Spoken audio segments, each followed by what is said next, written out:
আর এবার আপনাদের সরাসরি দেখাবো যে ছবি মুখ্যমন্ত্রীর কালীঘাটের বাড়িতে ইতিমধ্যেই প্রায় পৌঁছে গিয়েছেন আন্দোলনকারী জুনিয়র ডাক্তাররা। এই মুহূর্তে টিভি9 বাংলায় আপনারা দেখতে পাচ্ছেন সরাসরি সেই ছবি। বৃষ্টি মুখর সন্ধে 6টায় আজ কালীঘাটের মুখ্যমন্ত্রীর বাড়ি সংলগ্ন দপ্তরে বৈঠক হওয়ার কথা। মমতা বন্দ্যোপাধ্যায়ের সঙ্গে জুনিয়র চিকিৎসকদের যারা আন্দোলন করছেন দীর্ঘদিন ধরে। त्योहार और प्यार लाती है रिश्तों में ढेर सारा मिठास। परंपरा वही, सोच नहीं।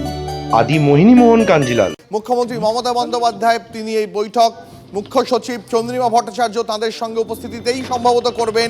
এখনো পর্যন্ত আন্দোলনকারী তারা প্রায় পৌঁছে গিয়েছেন কালীঘাটের মুখ্যমন্ত্রীর বাড়ির একদম কাছাকাছি। সেই বাড়িতেই আর কিছুক্ষণের মধ্যেই এই বৈঠক হওয়ার কথা। আপনারা দেখতে পাচ্ছেন লাইভ ভিজুয়াল সরাসরি কালীঘাট চত্বর থেকে। মুখ্যমন্ত্রীর কাছে 5 দফা দাবি নিয়েই যাচ্ছেন আন্দোলনকারীরা। আমার সহকর্মী সুপ্রিয় রয়েছেন আমার সঙ্গে, কথা বলবো। সুপ্রিয়, জুনিয়র চিকিৎসকরা কতদূর পৌঁছে গেলেন?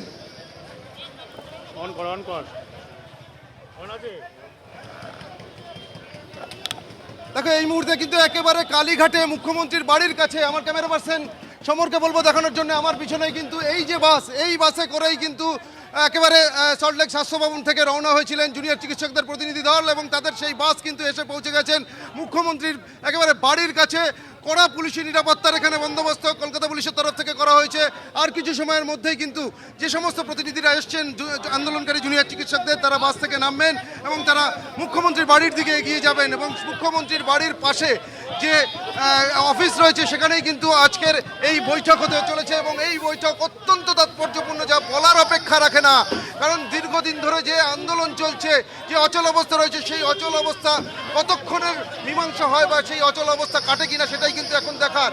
বাসের মধ্যে স্লোগান চলছে, আন্দোলনকারীরা তারা বাসের মধ্যে স্লোগান দিচ্ছেন এবং এই বাস থেকে আর কিছু সময়ের মধ্যেই কিন্তু তারা নেমে মুখ্যমন্ত্রীর বাড়ির দিকে এগিয়ে যাবেন। সন্ধ্যে 6টায় যে বৈঠক হওয়ার কথা ছিল, যদিও এই প্রতিকূল আবহাওয়ার জন্যে সেই বৈঠকের সময় কিছুটা পিছিয়ে যাচ্ছে, হয়তো 7টা নাগাদ শুরু হবে। কারণ ইতিমধ্যেই কিন্তু সেই বাস পৌঁছে গেছে, দেখতেই পাচ্ছ। বাসে বহু সংখ্যক আন্দোলনকারী রয়েছেন, তারা এই বৈঠকে যোগ দেওয়ার জন্য এসছেন। যদিও মুখ্য সচিবের তরফ থেকে যে চিঠি দেওয়া হয়েছিল আন্দোলনকারীদের উদ্দেশ্যে ইমেল মারফত, সেখানে 15 জনের কথা বলা হয়েছিল।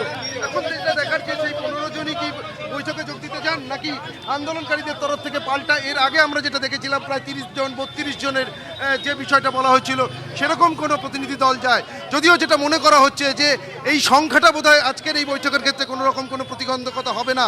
কারণ দুপক্ষই চাইছে। মুখ্যমন্ত্রী মমতা বন্দ্যোপাধ্যায় তিনি যখন সশরীরে পৌঁছে গিয়েছিলেন আজকে এই স্বাস্থ্য ভবনের সামনে আন্দোলনকারীদের যে অবস্থান মঞ্চে, সেখানে তিনি বারবার বলেছেন তিনি চাইছেন যে অচল অবস্থা কাটুক, দ্রুততার সঙ্গে সমস্যার সমাধান হোক। এবং পরবর্তীতে আন্দোলনকারীরা তারাও কিন্তু যখন সাংবাদিক সম্মেলন করেছেন, তারাও কিন্তু যেটা দাবি করেছেন যে তারাও চাইছেন এই অচল অবস্থা কাটুক, তারাও আলোচনা চান। এবং সেক্ষেত্রে তাদের যে 5 দফা দাবি রয়েছে সেই দাবি নিয়েই কিন্তু তাদের আলোচনা হবে এবং সেক্ষেত্রে স্বচ্ছতা বজায় রাখতে হবে। তবে আজকে কোথাও গিয়ে জুনিয়র চিকিৎসক যারা আন্দোলনকারী রয়েছেন তারা কিন্তু তাদের এই যে লাইভ স্ট্রিমিংয়ের যে দাবি, যে দাবির কারণে গত বৃহস্পতিবার একেবারে নবান্নের সভাঘর পর্যন্ত পৌঁছে গেলেও কোনো রকম বৈঠকের বা আলোচনা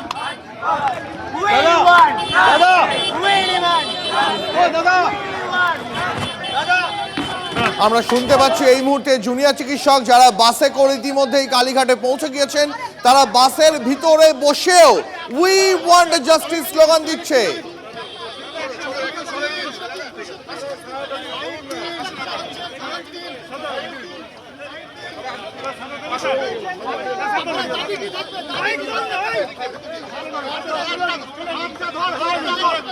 আপনারা দেখতে পাচ্ছেন এই মুহূর্তে যে ছবি, এই মুহূর্তে বাস থেকে একে একে জুনিয়র চিকিৎসক যারা দিনের পর দিন 35 দিনেরও বেশি সময় ধরে রাস্তায় বসে রয়েছেন, এবার তারা বাস থেকে নেমে হেঁটে মুখ্যমন্ত্রীর বাড়ির দিকে এগোচ্ছেন। আমার 3 সহকর্মী এই মুহূর্তে আমার সঙ্গে রয়েছেন। সুপ্রিয় রয়েছেন, সৌরভ ঘোষ রয়েছেন আমার সঙ্গে সুশোভন রয়েছেন। আমি সৌরভ ঘোর কাছে একবার যাই। সৌরভ, মুখ্যমন্ত্রীর বাড়িতে জুনিয়র চিকিৎসকরা প্রায় দোরগোড়া পর্যন্ত পৌঁছে গিয়েছেন, কটা নাগাদে বৈঠক শুরু হতে পারে? দেখো, ইতিমধ্যেই কিন্তু 6টা 35 বেজে গেছে এবং 6টা 35 মিনিটে যে জুনিয়র চিকিৎসকরা তারা এসে পৌঁছলেন। অঝোর ধারে বৃষ্টি পড়ছে কালীঘাটে, সেখানে কলকাতা পুলিশ তাদেরকে কিন্তু ছাতা দিয়ে সহযোগিতা করছেন। এবং এই মুহূর্তে তুমি দেখতে পাচ্ছ আমাদের ক্যামেরায় যে জুনিয়র চিকিৎসকরা তারা কিন্তু প্রত্যেকেই যারা এসেছেন বাসে করে তারা প্রত্যেকেই কিন্তু কালীঘাটে মুখ্যমন্ত্রীর বাসভবনের যে গলি 30B হরিশ চ্যাটার্জি স্ট্রিট সেই গলিতে কিন্তু তারা ঢুকে পড়েছেন। প্রাথমিকভাবে 15 জন থাকবেন নাকি আন্দোলনকারীদের দাবি মেনে 32 জন বা 35 জন থাকবেন তা নিয়ে একটা জল্পনা বা আলোচনা চলছিল। কিন্তু আপাতত যেটা দেখা যাচ্ছে যে বাসে করে যে কজন এসছেন সবাই কিন্তু একে একে নেমে আসছেন এবং পুলিশ তাদেরকে কিন্তু কোনো বাধা দিচ্ছে না এবং তারা এই মুহূর্তে হরিশ চ্যাটার্জি স্ট্রিটে মুখ্যমন্ত্রীর বাসভবনে তারা ঢুকছেন।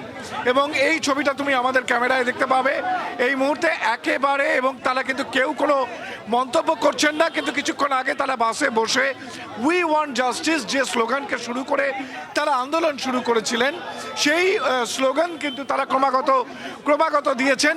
এই মুহূর্তে আমরা কিঞ্জলকে দেখতে পাচ্ছি, জুনিয়র আন্দোলনকারীদের অন্যতম গুরুত্বপূর্ণ নেতা, তিনিও ঢুকলেন। অর্থাৎ 15 জনকে বলা হয়েছিল সরকারের তরফে প্রতিনিধিরা আসবেন, কিন্তু প্রায় 32 থেকে 35 জন এসেছেন। সৌরভ, আমি আরো একবার তোমার থেকে স্পষ্ট হব, তার মানে যতজন আন্দোলনকারী তারা বাসে করে গেলেন তারা প্রত্যেকেই এই মুহূর্তে মুখ্যমন্ত্রীর বাড়িতে পৌঁছে গেলেন, প্রত্যেকেই ভিতরেও ঢুকলেন, তাই তো? তোমাকে একটুখানি বলি, আমি আমার চিত্র সাংবাদিক তুষারকে বলবো, প্রবল বৃষ্টি পড়ছে। দেখো আমরা যেটা দেখতে পেলাম, বাসে করে যে কজন এসেছেন তাদের প্রত্যেককে 30B হরিশ চ্যাটার্জি স্ট্রিট অর্থাৎ হরিশ চ্যাটার্জি স্ট্রিটে মমতা বন্দ্যোপাধ্যায়ের বাসভবনের যে রাস্তা সেই গলিতে কিন্তু ঢুকিয়ে নেওয়া হলো। আমরা জানি যে মমতা বন্দ্যোপাধ্যায়ের বাসভবনের ঠিক উল্টো দিকে আরও একটা বিল্ডিং কিন্তু তৈরি করা হয়েছে।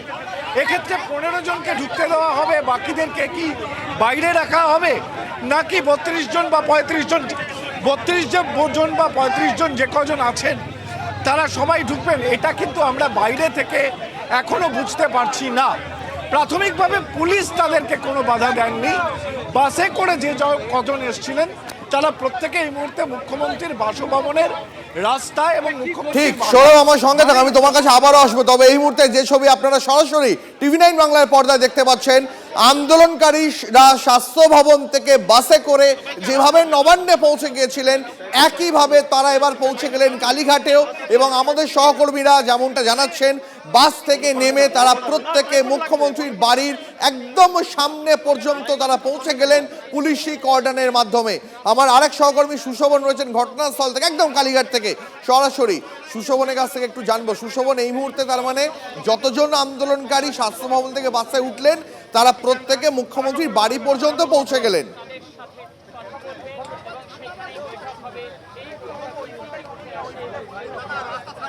দেখো, তারা যখন বাস থেকে নেমে একেবারে মুখ্যমন্ত্রীর যে বাড়ি সেইখানে অফিসে তারা যে বৈঠকের জন্য যাচ্ছিলেন, তারা কিন্তু একটা কথা কিন্তু তারা বারবার বলতে গেছেন যে তাদের 5 দফা দাবি, সেই 5 দফা দাবিতে অনর।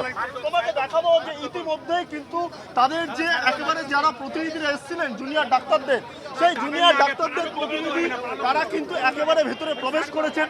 খুব স্বাভাবিকভাবেই, যেটা প্রথম থেকে আমরা শুনেছিলাম, তারাও বলছিলেন যে তাদের 5 দফা দাবি রয়েছে, সেই 5 দফার প্রত্যেকটি দাবি মেনে নিতে হবে, তবে তারা তাদের আন্দোলন থেকে সরবেন। অর্থাৎ এক কথায় বলতে গেলে তারা অনর মনোভাব পোষণ করছিলেন। এই জায়গায় দাঁড়িয়ে খুব উল্লেখযোগ্য, যখন সেই বাস থেকে একেবারে অনিকেত মাহাতো, কিঞ্জল নন্দ, পরিচয় পান্ডা তারা যখন এক এক করে নামছিলেন, তারাও কিন্তু এক কথা বললেন যে তাদের 5 দফা দাবিকে কিন্তু শুনতে হবে। অর্থাৎ এই জায়গায় দাঁড়িয়ে তাদের আজকের এই বৈঠক, সেখানে কি হয়, তারপর তাদের কি প্রতিক্রিয়া হয়, এবং সব মিলিয়ে কিন্তু যে এই বৈঠকের ওপর কিন্তু একেবারে সব কিছু বলা যায় যে নির্ভর করছে যে আগামী দিনে তাদের আন্দোলন, তাদের মুভমেন্ট তারা কি করবেন, সরকারের তরফ থেকে কি বলা হয়, সরকার কি সিদ্ধান্ত নেয়। তুমি জানো আজকে মুখ্যমন্ত্রী মমতা বন্দ্যোপাধ্যায় তিনি স্বয়ং স্বাস্থ্য ভবনে তাদের যে একেবারে যেখানে তারা আন্দোলন করছেন তিনি সেখানে হাজির হয়েছিলেন। তিনি কিন্তু নিজে গিয়ে বলেছিলেন যে তিনি এই যে তারা যে আন্দোলন করছে সেই আন্দোলনের তিনি এসছেন এবং তিনি কিন্তু দিদি হিসাবে মূলত এসছেন এবং তিনি এই যে আন্দোলন করছে আন্দোলন সমর্থন করেন। তারপরেও যদি তুলে নেওয়া যায়, এবং এই জন্য কিন্তু যেটা খুব গুরুত্বপূর্ণ যে আজকের এই বৈঠক আজকের এই বৈঠক কিন্তু খুব গুরুত্বপূর্ণ। তুমি জানো যে এই বৈঠকে যেমন জুনিয়র ডাক্তাররা আশাবাদী, তারা মনে করছেন 5 দফা দাবি নিয়ে কি আলোচনা করা যায়। অন্যদিকে কিন্তু রাজ্য সরকার বারংবার প্রত্যক্ষ পরোক্ষভাবে তারা বলে দিয়েছেন যে জুনিয়র ডাক্তারদের হাসপাতালেই জায়গা, হাসপাতালে জুনিয়র ডাক্তার থাকলে পরিষেবা যথাযথ পাওয়া যায়। ঠিক সুশোভন, আমি তোমার কাছে আবারও আসছি, তবে এই মুহূর্তে আরো একবার দর্শকদের জানিয়ে রাখি, এই মুহূর্তে কালীঘাটের বাড়িতে, মুখ্যমন্ত্রীর কালীঘাটের বাড়িতে পৌঁছে গিয়েছেন জুনিয়র চিকিৎসকরা এবং এখনো পর্যন্ত যে খবর পাওয়া যাচ্ছে, কালীঘাটে পৌঁছে প্রথমে লাইভ স্ট্রিমিং এর দাবি জানাতে পারেন চিকিৎসকরা। রাজি না হলে দুতরফের ভিডিও রেকর্ডিং, তাতেও রাজি না হলে ভিডিও রেকর্ডিং এর কপি। এই মুহূর্তে লেটেস্ট আপডেট আপনাদের জানিয়ে রাখি, কালীঘাটে পৌঁছে প্রথমে লাইভ স্ট্রিমিং এর দাবি, রাজি না হলে দুতরফের ভিডিও রেকর্ডিং, তাতেও রাজি না হলে ভিডিও রেকর্ডিং এর কপি চাইতে পারেন আন্দোলনকারীরা। কোথাও একটা কি আজকে কোনো সমাধান সূত্র বেরোয় কিনা, সুরাহা হয় কিনা?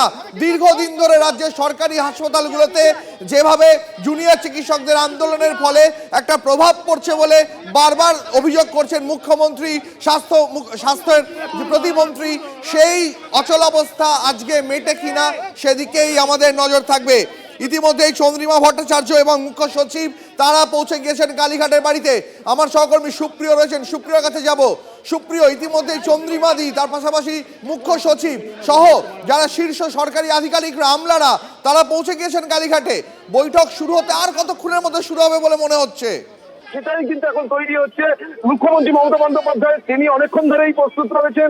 মুখ্য সচিব এবং তুমি যেমনটা বললে যে চন্দ্রিমা ভট্টাচার্য, তিনিও এসে পৌঁছে গেছেন। অর্থাৎ আর অল্প কিছু সময়ের অপেক্ষা, তারপরেই আজকের এই যে বৈঠক, সেই বৈঠক শুরু হতে চলেছে। তবে এখানে কিন্তু আরও বৈঠক শুরু হওয়ার আগে বেশ কিছু বিষয় রয়েছে।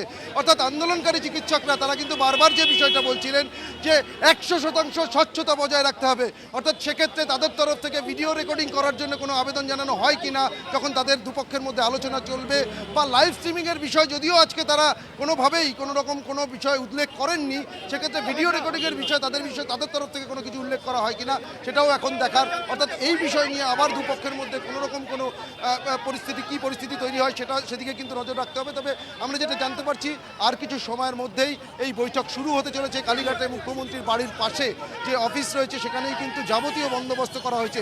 বাইরের ছবিটা আমার ক্যামেরা পার্সন সমরকে বলবো একটু দেখানোর জন্য। বিশাল সংখ্যক পুলিশ বাহিনী কিন্তু এখানে মোতায়েন করা হয়েছে। একাধিক জয়েন্ট সিপি কমিশনার পদমর্যাদার পুলিশ অফিসার তারা রয়েছেন। অর্থাৎ বাইরে একটা নিরাপত্তার বেষ্টনী তৈরি করা হয়েছে, অর্থাৎ কোনোভাবে যাতে কোনো রকম অপ্রীতিকর পরিস্থিতি তৈরি না হয় সেদিকেও কিন্তু পুলিশের তরফ থেকে বিশেষভাবে নজর রাখা হচ্ছে। এবং ইতিমধ্যেই যে বাসে করে এসেছিলেন আন্দোলনকারী জুনিয়র চিকিৎসকরা, তারা সেই বাস থেকে নেমে বৃষ্টি মাথায় নিয়েই কিন্তু আমরা যেটা দেখলাম যে একেবারে এই যে আমরা দেখতে পেলাম। সুপ্রিয়, অনেক ধন্যবাদ তোমাকে।